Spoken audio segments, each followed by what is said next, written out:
the fact that technology does a few things. What does it do? It connects you, it helps you build community, and it helps you collaborate. Does that sound familiar to you as something that the three things that we're probably pretty damn good at, naturally, without having to think? Right? So when you think of the traits of technology, whether it's your mobile phone or the internet, it's actually a feminine thing. It's a feminine product. So we would naturally be good at being entrepreneurs in technology, right? Does that not make sense? That technology is feminine? It's not funny, I'm serious. So the reality of this is it's not the question of, it's not why. The question now that we're here in the room to answer is why not? And you guys are going to see all sorts of innovative women that have sold companies, that have built companies, and that are starting their companies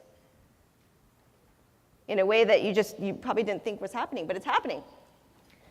So that's where we came in to tell you a little bit about Women 2.0. We are a media company, and our focus offers content online, which you've seen on the blog, which is written by female founders, a community, which is through our Founder Friday events now in 17 different cities around the world. We're in the US, Canada, Latin America, and Europe. And through what we're at today, the conferences. And we do this every year. This is our 6th San Francisco conference. In November, we did our conference for the first time in New York. Overall, the mission of our work is to increase the number of female founders of technology startups. But I don't even know if I need to do this anymore because we're all in the room. There's so many of us. It's amazing. This conference started 6 years ago, and we probably had 100 people in the room. And now we have 1,000. And when we polled our community in 2008, and we said, how many of you are founders? And you know, when I asked you that question, a lot of hands went up, right? When I asked that in 2008, 25% of the hands went up. In 2011, 50% of the hands went up. And today, I think it was more like 75%. So it's moving fast. So it's really exciting because even when you look at some of the companies that are probably the hottest, some of the hottest companies that are on the Silicon Valley block, you know these companies. And the slide I showed you earlier was from 2005. Guess what? It looks like this now.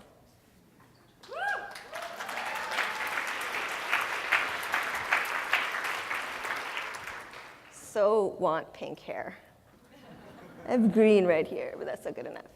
Anyway, so we're looking ahead. We've grown. That change is happening super fast. We're growing super fast. And so we're doing more events, more conferences. We're going to be in more cities, and our goal is to have way more impact. So what are we doing? We're actually hiring.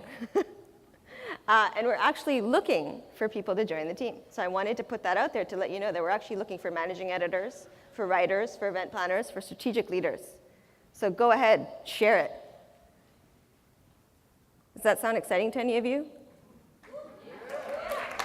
I know. So, and with that, I'm not sure if Seppi is here at the front. Seppi, are you around?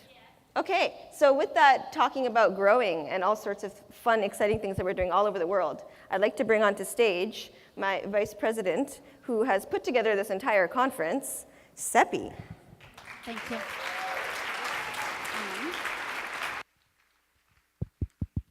Hello. Oh my God, it's so bright up here. Thank you so much for joining us today. As Shaherose talked about Women 2.0 and what we are doing today and where we're going from here on, I wanted to talk about what we do around the world. With Founder Friday, which is our networking event, now every first Friday of the month, we are going over the globe, and we are in 17 cities around the world. We are in Austin, Texas, here in the US, New York, San Francisco, Palo Alto. We're in Vancouver, so if you have Canadians here, I don't know if you're here. We are also in Europe, in Spain, in London, and we are hoping to expand that. So if you're here and you're interested in helping us, please let us know. Please email me. My email address is over there. And we'd love to work with you to bring Women 2.0 to your city. We're also in Latin America, where it is an emerging market. And with that, we are currently in Chile, Argentina, Colombia, and also Mexico. and we would love to be in it's Sao Paulo, I believe. Yes, Brazil. So if you're Brazilian and you're here, please let me know. We would love to speak with you. With that, I want to also about who's actually behind all these great cities. We have great volunteers. In each city, you would see 4 team members who are working really hard to bring women entrepreneurship to their city and help out those female founders and technologists. So I would like to give a round of applause and thank you so much for all our volunteers, not just here today, but around the world. Thank you.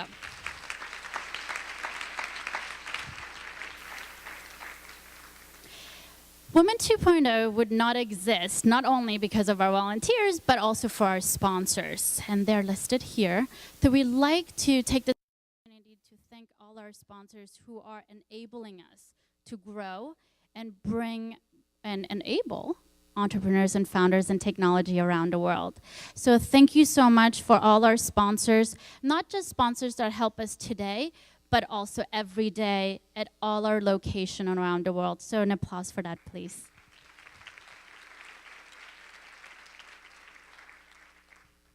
We are also looking for sponsors. So if you're a company, yes, this is my first say. If you're a company who is interested to align yourself or partner with us, please let me know. Contact me after today, and we would love to work with you and potentially have a future. Thank you so much. Enjoy the show. Thank you, Seppi. Hello, Clicker. Frozen. Awesome. So I'm just going to quickly talk about the conference today. The theme of the conference is called the Next Billion. And the traditional understanding of the Next Billion is really talking about what we say emerging markets, so the BRIC countries in many ways. So we will absolutely be talking about that. To us, we've expanded the definition of the Next Billion to also include this new, a couple people have put out articles saying that the next billion of consumers is actually women around the world. So we'll talk a little bit about that, especially in the first presentation that you will see. And then we said, well, it's a little bit more than that. It's about innovation. The next $1 billion of value created through businesses will be through technology and innovation in technology. So keep that in mind today. Keep your minds fresh today. We'll be talking about all sorts of fun things regarding the next billion. I forgot this clicker doesn't work. So in terms of the conference overall, keep in mind that we will go through keynotes, we will go through panels. There will be pitches as well from the startup competition, and we will learn more about that a little bit later. There will also be a mentoring lunch, and we've already assigned tables for those of you who signed up for mentoring lunch. Half of it will be held here. The investor mentoring lunch will be held behind this wall, I think, or that wall, one of those walls. I think actually that's the kitchen, so I think it's over there. And then there's also the innovation hall. Straight through these doors is all sorts of really great companies, sponsors, lots of freebies that you can get access to, so spend your time in the innovation hall. And then, of course, at the end of the evening, we will do networking and we will announce our winners. So pay attention for that because we'll be giving away the prizes to the startup competition winners, pitch startup competition winners.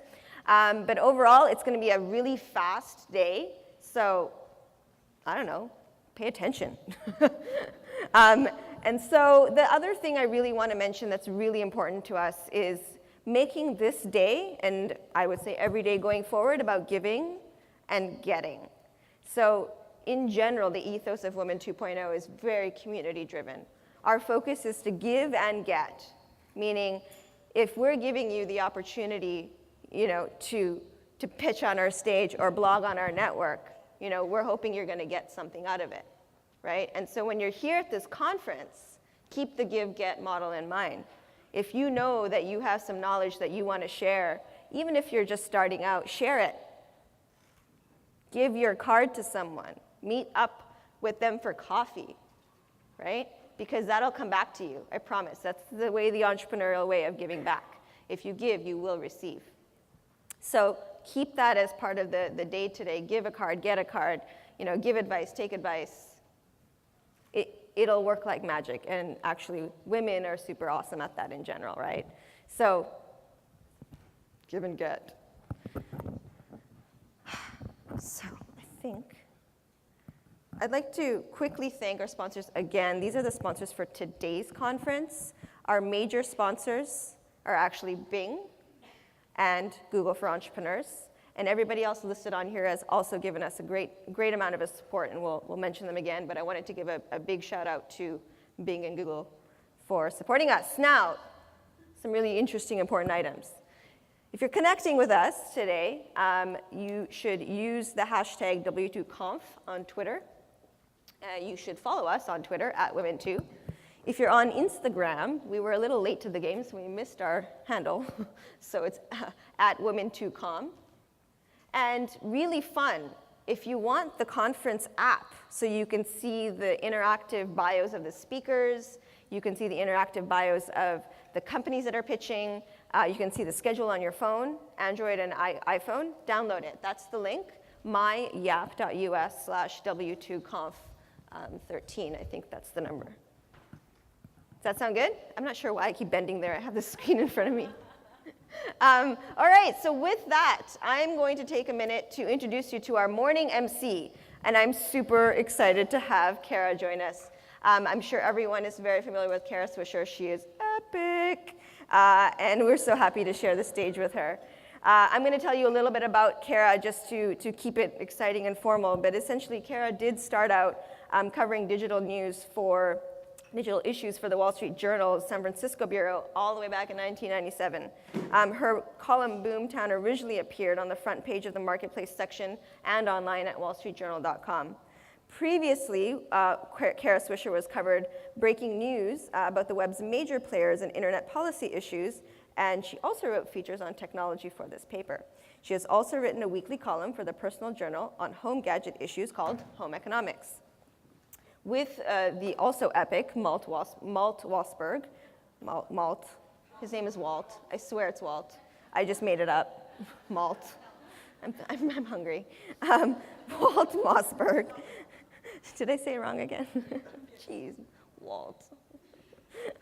All right, she currently produces and co-hosts everything that you guys know all about, which is All Things Digital, also known as AllThingsD. It's a major high-tech conference, and she's had people like Bill Gates, Steve Jobs on stage, pretty exciting, and people that we probably couldn't get on stage.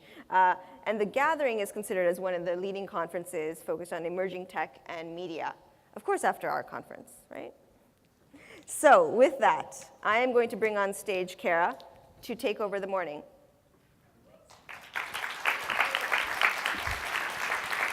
Yeah, I think this is, I just have a few papers here. Thank you. I'm just going to put this down for a second. My name is Kara Swisher. It is actually very bright up here. Thank you for coming. It's a real treat for me to be on stage here, and I was easily accepted doing the MC duties just for this morning because I don't often get on stage where most of the people in the audience are women. I tend to spend my life, I call it my life as a sausage fest.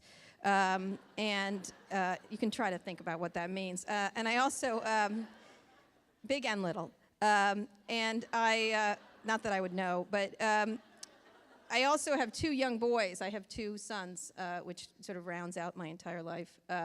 And on the way here, my oldest son, he's 10, he asked what I was doing. I was taking him to band at like the crack of dawn this morning. And he said, what are you doing? And I said, well, I'm emceeing a conference that is mostly devoted to women entrepreneurs and how they, don't get as much of a break as male entrepreneurs. We always try to stress this with them all the time. My partner and I, Megan Smith, who is actually in Vietnam right now with my other son. And we always try to stress that women, we take them to all kinds of places. We take them up to Seneca Falls and places like that to give them an idea. They persist in being the most male people on the earth. But it's so funny. We live in San Francisco, which is, we live in the Castro of San Francisco, which is literally the gayest part of the gayest city, probably the gayest state of the gayest country in the world. And they should be a little more feminine, but they are not in any way whatsoever. And continue to love the guns, love the video games, love calling girls babes, and stuff like that. So there's no way to get it out of them for some reason. Not that I don't try that hard, but in any case, he asked, why would you need to do that? And I said, well, most of the companies I cover are all run by men. All the entrepreneurs I deal with are mostly men for the most part. pretty much ideal in almost an all-male world that I cover, and then I have to come home to you.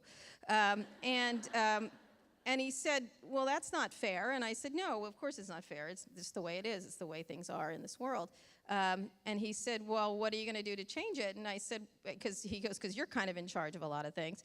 And I said, well, that's, it's building awareness among people and how you change things, how you shift things.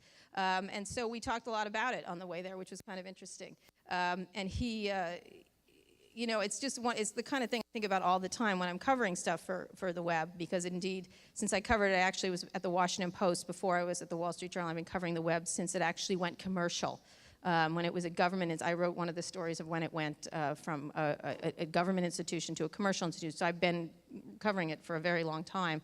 And one of the things that I've spent a lot of time with is trying to put focus on why there aren't more women entrepreneurs, why there aren't more women in charge.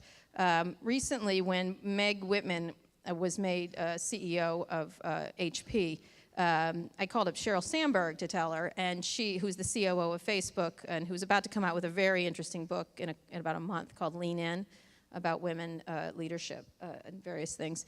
And I said, well, now you're the second most powerful woman in technology, and there's just two of you.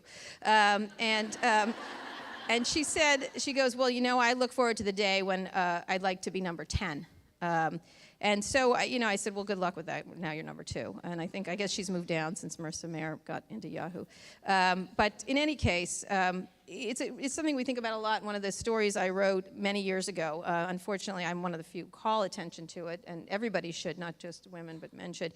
I wrote a story several years ago called The Men and No Women of Facebook. This is before Sheryl got there. And all I did is I put the pictures up, just like was done here earlier today. I just put here are the people running Facebook, which is primarily, I think, a majority of users are women. It's pretty split, but it's around 60% at the time were women users.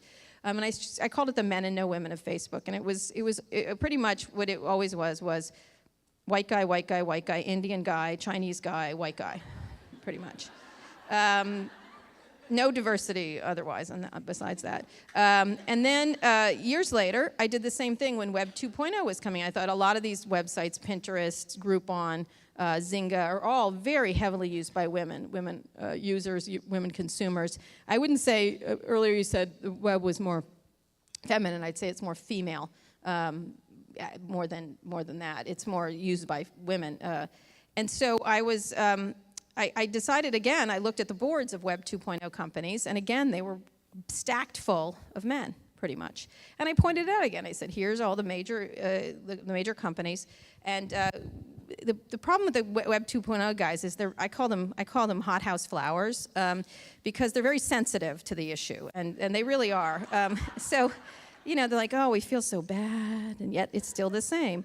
And so I tell this story a lot because it was really interesting to me. Andrew Mason, who runs Groupon, who is literally a very delicate flower as far as I'm concerned, he gets hurt when I write anything negative about his constantly plummeting stock.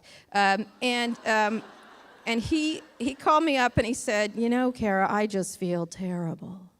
And I was like, I'm so sorry you feel terrible about something you're causing.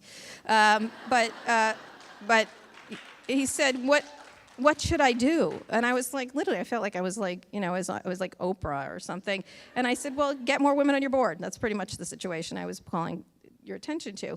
And he goes, how should I do that? And it was just like one of these conversations. It was like it was a strange conversation because he really didn't know how. He was aware of the situation, but he actually did not know how to get them. And he said, well, maybe you could suggest some women to me. And I said, no, I'm not going to suggest some women to you. You can find them. They're out there. They're really available. And there's a bunch of amazingly smart women moving upwards in the technology world. And that's what's the good thing, is there's a lot of women at the middle part of the spectrum at Google, at Yahoo, at various companies.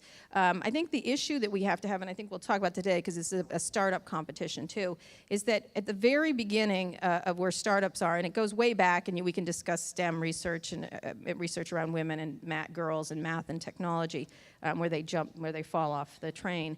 But it really does start at the startup level. More startups are run by men, more startups are funded by men, and they tend to fund for reasons, and I don't think it's malevolent reasons at all in most cases, that it starts at the startup level. And many years ago, someone said, I think this is going to change when there's not a Mark Zuckerberg, but there's a Marcia Zuckerberg, which I was like, ooh, that's not an attractive person, I think. But I do take issue with the fact that you said they're all really handsome, because they really aren't, and I'm sorry. It's not the case. Try to be nice, but it's simply not true. When I thought about that, there has to be a Marcia Zuckerberg. You really do have to think about it. There have to be sort of women iconic founders that create big companies. And that does start up on the startup level, which is what we're trying to do here today, to talk about that and how to do that. And so one of the things that I think we should think about is that is creating successful companies and selling them and making billions doing that, presumably, and moving on up the curve, because it's not going to change until that does actually happen, that women take control of the innovation. They're so responsible for consuming, and they're such an important part of the ecosystem.